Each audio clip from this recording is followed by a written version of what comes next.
Welcome back to the Football Terrace. Make sure you're hitting the like and the share and the subscribe button right about now. Manchester City versus the Premier League has been an ongoing battle for many years now. In this particular legal case, Manchester City have sued, taken legal action against the Premier League over the rules regarding associated party transactions. They believe that they have been damaged financially and that the Premier League's rules are or were unlawful at large, and they have challenged it. They've been backed by a number of clubs, including Chelsea and Newcastle, and the Premier League has been defended by others like Arsenal, like West Ham, like Manchester United. But who has won? And it's a really important question to ask. Who has really won? Now, before you go any further, as I've already said, get that like button hit. Make sure you're subscribing and get the bell notification button turned on as well. Very, very important indeed to us that you get that done. Now, the reason why I ask who has actually won is because I think it's really important to look at this from two sides. First of all, in a legal capacity, as Nobbins told us yesterday on the Football Terrace Top 6 show, that if you sue an entity for one thing, 5 things, 10 things, 100 things, if you win just one of those battles, you are legally deemed the winner, even if you lose all the others. So, if the Premier League win 5 of the 115 charges against Manchester City, they have won their case. It doesn't matter that City win 110 of them. If the Premier League wins just one, they are the victorious party in the eyes of the law. Okay? And that's, according to everyone that's legally trained, and I've read loads of threads, including Nobbins on the show, that is the case. However, we have to look at this through the aspect of reality and what it means day to day, as opposed to the technical win. Because I'm telling you now, if the Premier League only proves 1, 3, 5, 10 small counts against City, none of us are going to think that City lost that battle, are we? So let's take a little look at what was said by Manchester City yesterday. As we know, they are looking to sue the Premier League again for damages. They've also kicked off about the Premier League statement, saying that it is completely misleading. So this battle hasn't ended as of right now.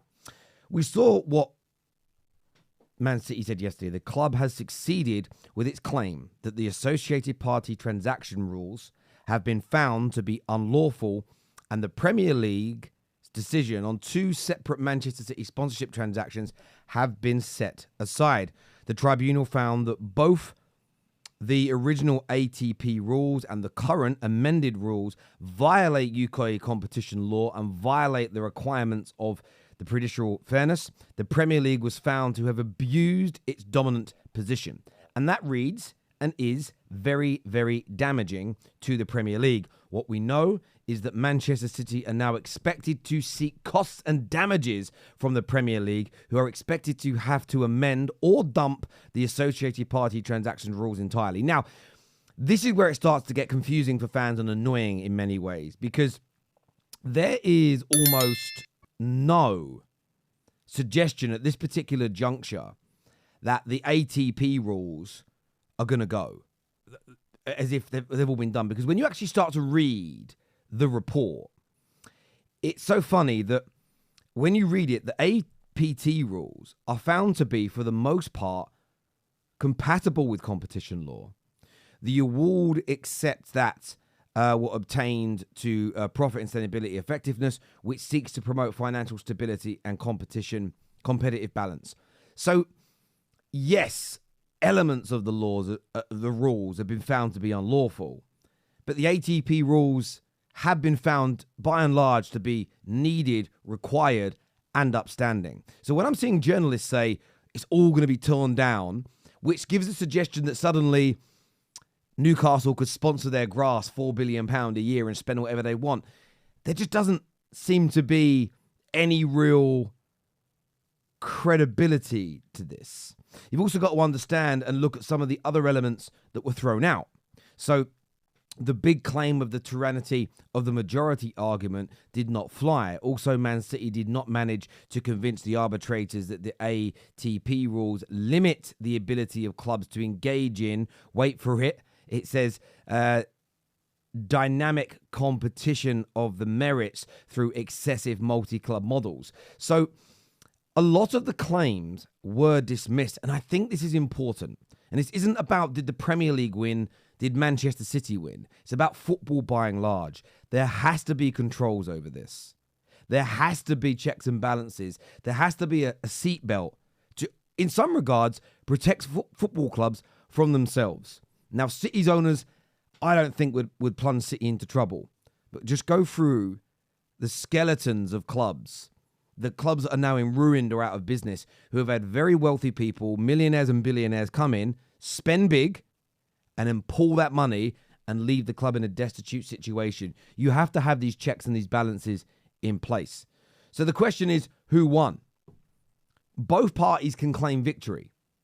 However, in the case of Man City, they feel that they have come out on top. The transactions were unfairly assessed by the Premier League, but the APT system has survived.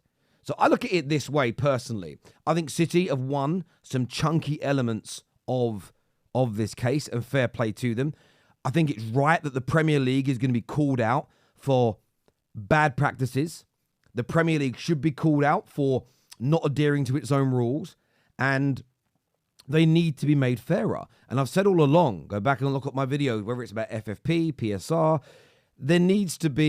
there should always be the opportunity for adjustments and amendments to these said rules. But the idea, and I've just seen my DMs have been lighting up, people in our comment sections yesterday, football could fall into absolute chaos. How can all the clubs compete if they don't have as much money as these owners? Well, nothing dramatic is changing.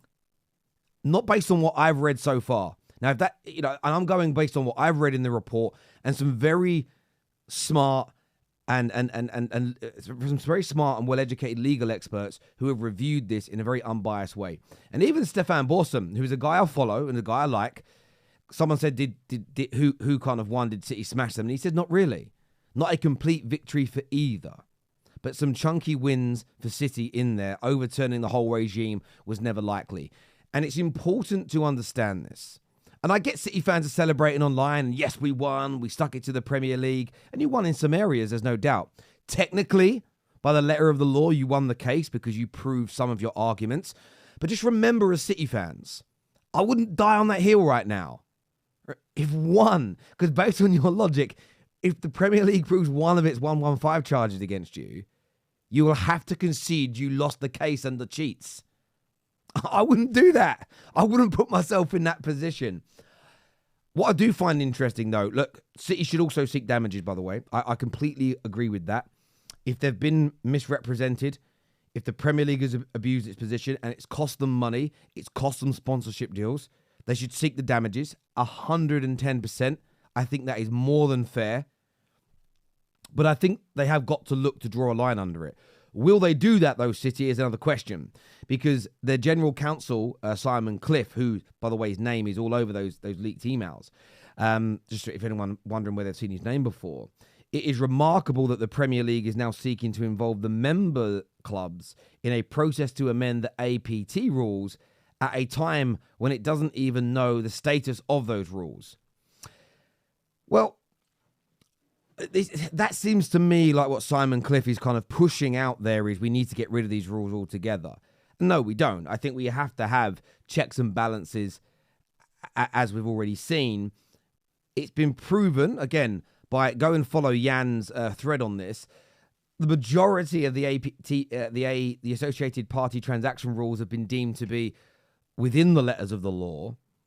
It doesn't look as though the whole system is going to be ripped up, and you can see that by sort of very city-centric individuals like Stefan Borsum. So, of course, the Premier League should be getting all the clubs involved. And this time when they make the amendments, and this is what I've read in the case, is that the amendments need to be made. They need to be easier to digest and understand, and they need to be within the law. They need to sit within the law.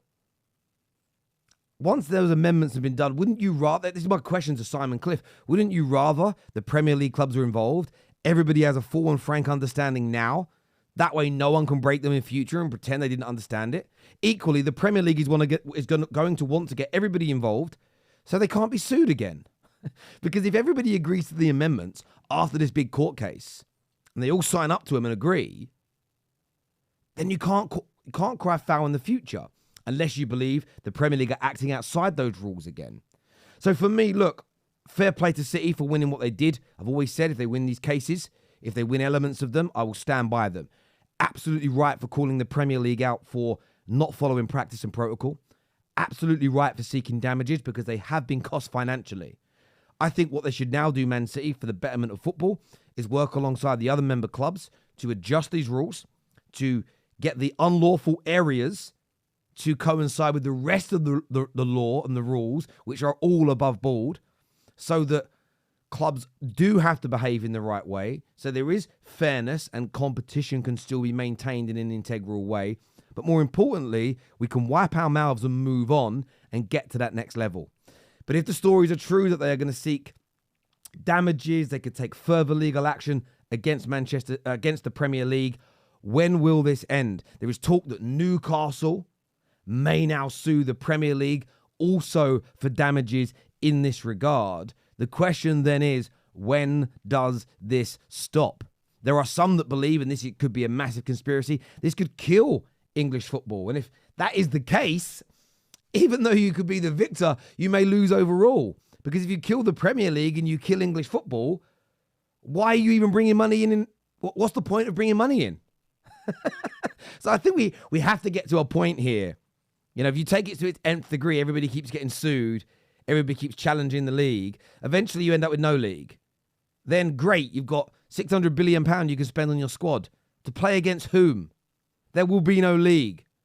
So I think at some point, everybody needs to drop their tribalism, come together, draw a line, accept what's been agreed upon, and adjust the rules for the betterment of the game. Surely that is better than the continual fighting in court. As ever, people, look, I want your views. I want your opinions in the comment section below. Please make sure you hit the like and the subscribe and the bell notification. But remember, like it, subscribe, and hit the bell notifications as well, people. Until next time, take care, goodbye, God bless, and I'll see you all again soon. Peace!